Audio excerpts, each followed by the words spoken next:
ప్రజలకు పీపీపీ విధానం వల్ల జరుగుతున్నటువంటి నష్టాన్ని వివరించడం కోసం ఈ యొక్క సందర్శన జరుగుతుంది. ఈ రోజున పులివెందుల మెడికల్ కాలేజీకి చేయడం జరిగింది. ఈరోజు పులివెందుల మెడికల్ కళాశాల ప్రారంభం కన్నా ముందే ఒక రికార్డు సృష్టించింది. ఏంటంటే అది ఈ దేశంలో ఏ కాలేజీ కూడా నేషనల్ మెడికల్ కౌన్సిల్ అనుమతి ఇచ్చిన తర్వాత రిజెక్ట్ చేసినటువంటి చరిత్ర ఎక్కడా లేదు. కేవలం పులివెందుల మెడికల్ కాలేజీకి అది వచ్చింది.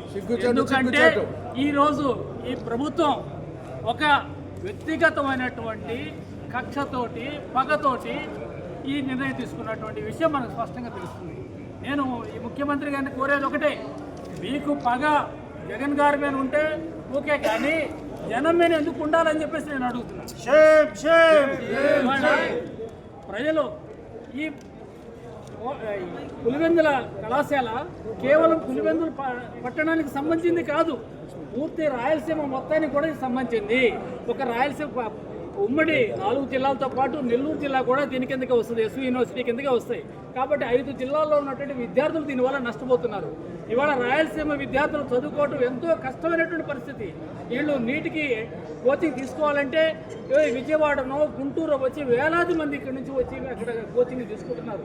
వీళ్ళు లక్షల రూపాయలు ఖర్చు పెడుతున్నారు. వీళ్ళకి సీట్లు రాకపోతే ఎంత నష్టపోతున్నారు, ఎంత బాధపడుతున్నారు. కాబట్టి ఒక వ్యక్తిపై ఉన్నటువంటి కోపాన్ని పగని ఈ విధంగా ప్రజల మీద తీర్చుకోవడం ఏ విధంగా సమంజసమని చెప్పేసి నేను అడుగుతున్నాను.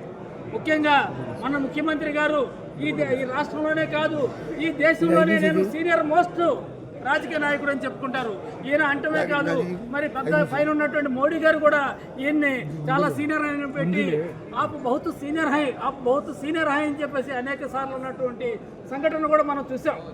కాబట్టి అంత సీనియర్ అయి ఉండి ఇటువంటి ప్రజలకు వ్యతిరేకమైనటువంటి చర్య తీసుకోవటం సమంజసం అని చెప్పేసి నేను అడుగుతున్నాను. అంతేకాకుండా ఈ రోజున ప్రజలు ఒక ప్రభుత్వం ఒక నిర్ణయం తీసుకున్నప్పుడు ప్రజాప్రాయానికి వ్యతిరేకంగా ఉన్నప్పుడు దానికి వెనుక తగ్గాల్సినటువంటి అవసరం ఉంది.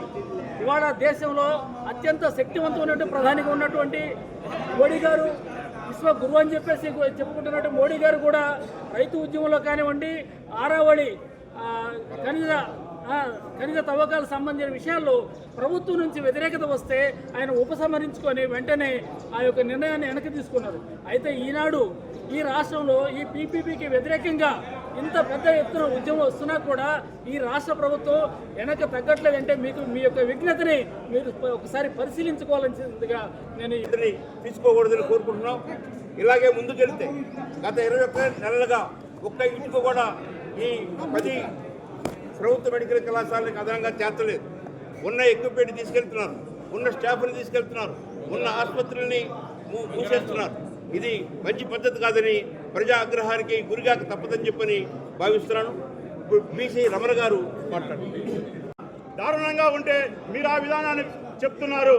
అదే మేము చెప్పేది ఏంటంటే గతంలో రోడ్డు వేయండి, కళాశాల కట్టండి, హాస్పిటల్ కట్టండి అని ఉద్యమాలు చేసేవాళ్ళు.